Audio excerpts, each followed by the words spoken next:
আসসালামু আলাইকুম। এই যে দেখেন এক আপা বলতেছে বিএমপি আসছে এটাই ভালো হয়েছে। হ্যাঁ, ওনরা আসছে কারণ জামাত যদি আসতো মেয়েরা এরকম চলাফেরা রাস্তাঘাটে হইতো না। বিএমপি আসছে, এখন আর কি সবাই সবার মতন করে চলাফেরা করতে পারবে। জামাত আসলে তো বোরকা পইরা বা হাত মোজা পা মোজা দিয়ে রাস্তায় হাঁটতে হইতো। এখন তো যার যার মতো যে যে ইচ্ছা মতনই চলাফেরা করতে আছে। স্বাধীনতা, মানুষের একটা স্বাধীনতা আছে না, সেই স্বাধীনতা। যে জামাত ইসলাম ক্ষমতায় না আসেই ভালো হয়েছে, বিএনপি ক্ষমতা আসছে ভালো হয়েছে, কারণ সে লিপস্টিক মাইখা এবং শাড়ি ব্লাউজ পইরা বা অন্য কিছু পইরা রাস্তায় বের হবে, যাতে মানে এইটা তাদের ভালো, মানে শাড়ি ব্লাউজ পইরা বের হবে বা বেগানা অবস্থায় বের হবে, এটা তারা চায় বিধায় জামাত ইসলামকে ক্ষমতা আসতে দেওয়া হবে না। মানে বিষয়টা বুঝছেন তো? ভালো কিন্তু ভালো না, খারাপটা ভালো আমাদের কাছে এখন। মানে আপনি জামাত আসলে বলে হিজাব পড়তে হবে, মানে পর্দায় থাকতে হবে, এটা খুব একটা কষ্টের বিষয়। এই জন্য জামাতকে ক্ষমতা লাগবে না, বিএনপিকে ক্ষমতা লাগবে। এই হলো আমাদের নীতি নৈতিকতা। দেখতেছেন না বর্তমান বিশ্বে কি হইতেছে? মানে ভালো ভালো না, ভালো হলো খারাপ। মানে আমাদের মধ্যেও আমাদের যে ছোট ছোট বিষয়গুলো আছে, ভালো পর্দা করা ভালো। জামাত জোর করতো না, কিন্তু কিন্তু পর্দা করবেন না, ব্যক্তিগত বিষয় করবেন না, অশ্লীলতা না করলেই হইলো। কিন্তু অশ্লীলতা করতে চাই বিধায় আমরা বিএনপিকে চাই বা আপাকে চাই। জামাতে ইসলাম আসলে দেশে শৃঙ্খলা আসবে, দুর্নীতিমুক্ত হবে, ঘুষ খাইতে পারবে না, মানে নিজেদের আধিপত্য চান্দা করতে পারবে না, টয়লেট থেকে চান্দা নিতে পারবে না। এই জন্য জামাতের ক্ষমতা আসার দরকার নেই। তাহলে এই জন্য যদি হয় তাহলে ঠিকই আছে, জামাতের ক্ষমতায় দরকার নাই। আর জামাত ক্ষমতা আসতে পারবেও না। এত ভালো দল, এত নরম সরম দল ক্ষমতায় আসতে পারে না। কারণ একটা, আমি মনে করি যাইছে কি লিয়ে তাইছে হ্যাঁ। আপনি শয়তানের সাথে কি ভালো ব্যবহার কইরা আপনি টিকে থাকতে পারবেন? খারাপের সাথে কি কখনো ভালো হয়ে থাকা যায়? মানে বিষয় হলো যে যার জন্য যে সার্ভিস দরকার, সেই সার্ভিস যদি দেয়া না হয়, তাহলে জীবনেও কেউ কোনো দিন যাইতে পারবে না। কারণ সোজা করতে হবে বা সেট আপ করতে হবে। কিছু বড় ভালোর জন্য কিছু ছোট খারাপ করা উচিত। এত ভালো আবার ভালো না আর কি। জনগণ বুঝে এলো ক্ষমতা মানে পাওয়ার, আপনি কি করতে পারবেন, আপনি আধিপত্য বিস্তার করতে পারতেছেন কিনা, প্রত্যেক জায়গায় এলো বিষয়। যদিও জামাত ইসলাম তাদের যে অতীতের অবস্থা তার থেকে অনেক ডেভেলপ করছে, দেখাই যেতেছে। চুরি ডাকাতির পরেও ৭৭টা আসন পাইছে সব মিলায়। এটা বিরোধী দল হিসেবে গেছে সংসদে, এটা অনেক বড় একটা বিষয়। সামনে দেখা যাক কি করে বা কি হয়, ভবিষ্যৎ রাজনীতি কোন দিকে যায় বলা যায় না। সামনে জনগণ কি করে, ব্যর্থ হইলে তো ব্যর্থদেরকে আর কেউ চাবে না কখনো। মানে বাংলাদেশি মানুষের মেন্টালিটি তো চেঞ্জ হয়ে যায় বা অতি দ্রুত ভুলে যায়, যে আপার কথা সব ভুলে গেছে। কিছু করে না আপা। আপা খুব সাধু সন্ন্যাসী, ভিডিও বার্তায় কী বলছিল, অডিও বার্তায় কী বলছিল, সব এগুলো এডিট করা। আপার মতো মানুষই হয় না। ওই যে ওপেনে ওপেনে যারা গুলি করছে, আহত, টানতে ফেলাই দিচ্ছে পুলিশ, এরা খুব ভালো মানুষ, এরা ফেরেস্তা। পুলিশ যে আগুন দিয়ে ধরাই দিয়ে ছাত্রদের মারছে, এরা ফেরেস্তা। এদের সাথে কেন খারাপ ব্যবহার করা হবে? এরা আগুন দিয়ে মেরে ফেলবে আর জনগণ যে তাদেরকে আদর করবে, ফুলের মালা পরায় দিয়ে আসবে। এটা চাই যে বর্তমানে দেখি ফেসবুকে দেখতেছি কিছুদিন যাবত অনেকে বলতেছে, আরে আমার ভাইবারদের ১৪০০ মানুষকে যারা গুলি করে মারছে তাদেরকে কেন আদর করা হলো না, তাদেরকে কেন আদর করা হইলো না। বাংলাদেশের কিছু আপার লীগের বাহিনী বা খুবই চেতনাধারীরা এটা বলতেছে আর কি। পুলিশ হত্যাকাণ্ডের কি বিচার হবে না? অবশ্যই হবে। ওই যে ২০০০ মানুষ মারছিস না, ওই বিচারটা আগে হবে। অবশ্যই যারা পুলিশে ওই যে থানায় হামলা করছে তাদের বিচার হবে। আগে এটা হইতে হবে, কারণ তোরা আগে হামলা করছিস, তোরা আগে নির্দেশ দিছিস, তোদের দাগে হয়ে নেক। তারপরে যে থানায় যাত্রাবাড়ি বা বিভিন্ন জায়গায় যে হামলা হয়েছে এটার বিচার করতে হবে। আর ঘুষ দুর্নীতি চাঁদাবাজি পেট ফুলানো বাদ দে, তারপরে এইসব নীতিবাক্য দিস, তারপরে তোদের বিচার করা হবে।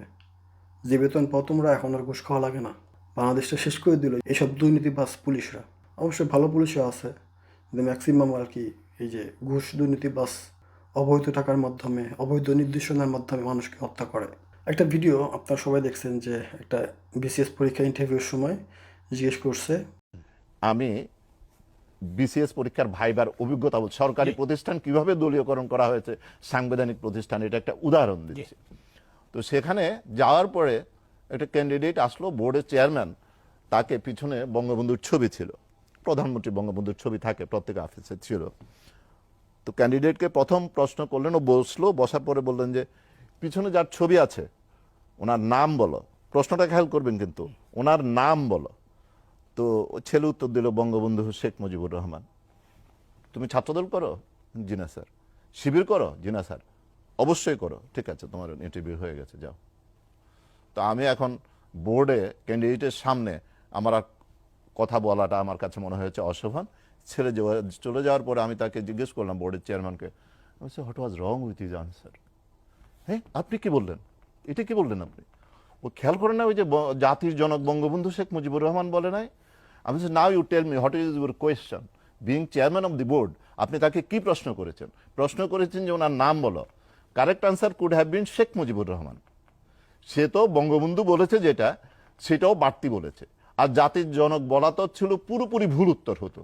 কারণ এখন যদি বঙ্গবন্ধু বেঁচে থাকতেন আর তার একটা পাসপোর্ট করতে যেতাম, সেটার মধ্যে কি বঙ্গবন্ধু ওখানে পাসপোর্টের মধ্যে লিখতেন জাতির জনক বঙ্গবন্ধু শেখ মুজিবুর রহমান?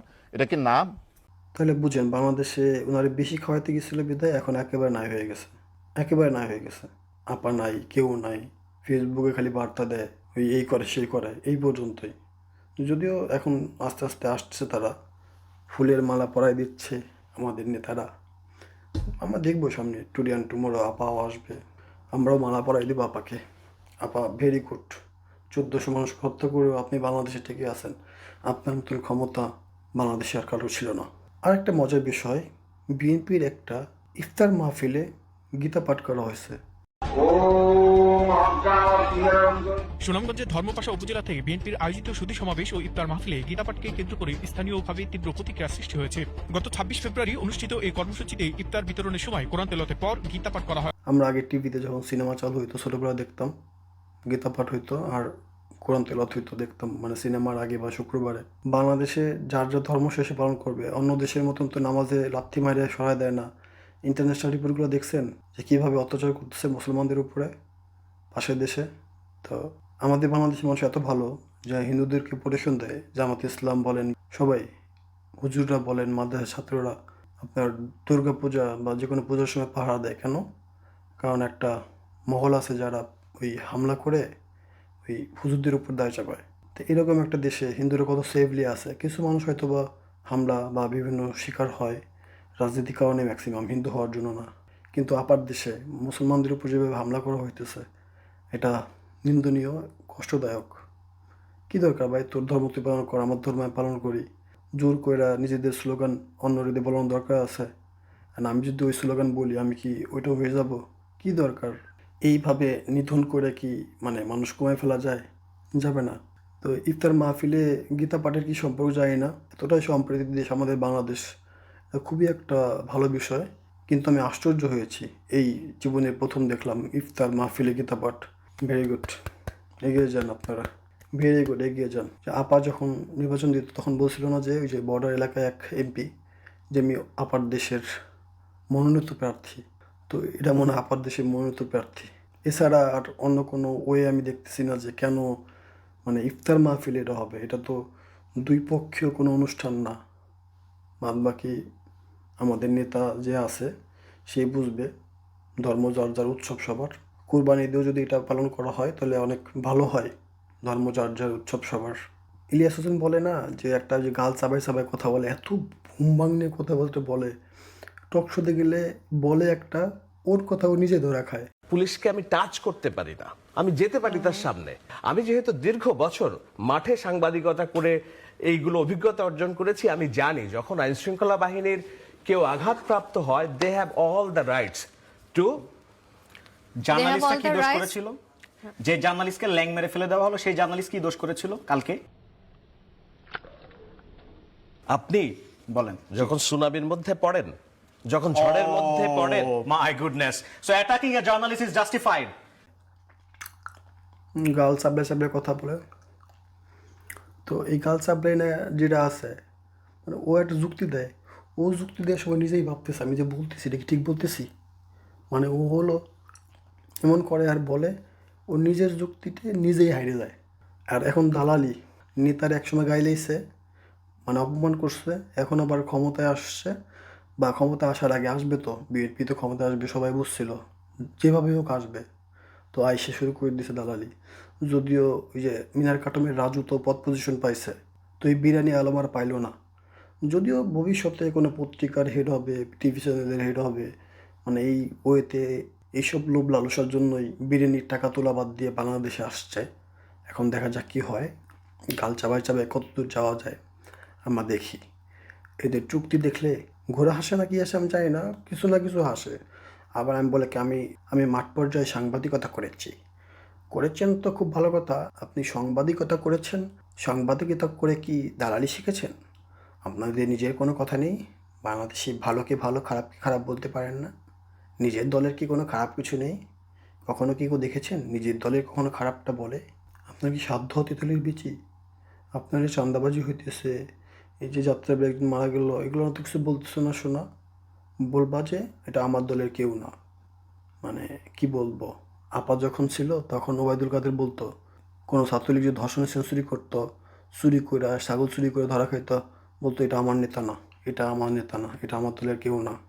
তো আমি তখন বলতাম, তখন আবার বিএনপির খুব সাপোর্ট করতাম আমি বলতাম যে কবে জানি আপারে বলে ওবায়দুল কাদের যে শেখ হাসিনা আমার দলের কেউ না। সর্বশেষ বলবো, বাংলাদেশের সর্বকালের সর্বশ্রেষ্ঠ বাঙালি ওসমান হাদি হত্যার বিচার চাই, বিচার অবশ্যই করতে হবে। ওসমান হাদির বাংলাদেশ আমরা গড়তে চাই। সাগরটুনি হত্যাকাণ্ডের মতন সেঞ্চুরি পার হয়ে গেছে, তদন্ত রিপোর্ট প্রতিবেদন জমা দেওয়া হয়নি। ওসমান হাদির সাথে এসব করেন না, আর যদি এসব করতে থাকেন, বিচার যদি না হয় দয়া করে চাপাবাজি করেন না। চেতনার কথা কম বলেন, চেতনার কথা বলেন একদিক দিয়ে আর অকাম কুকাম করেন অন্য দিক দিয়ে। এটা চেতনার সাথে এটা সাংঘর্ষিক। আপনারা ভালো থাকবেন। আল্লাহ হাফেজ। আসসালামু আলাইকুম। ইনকিলাব জিন্দাবাদ।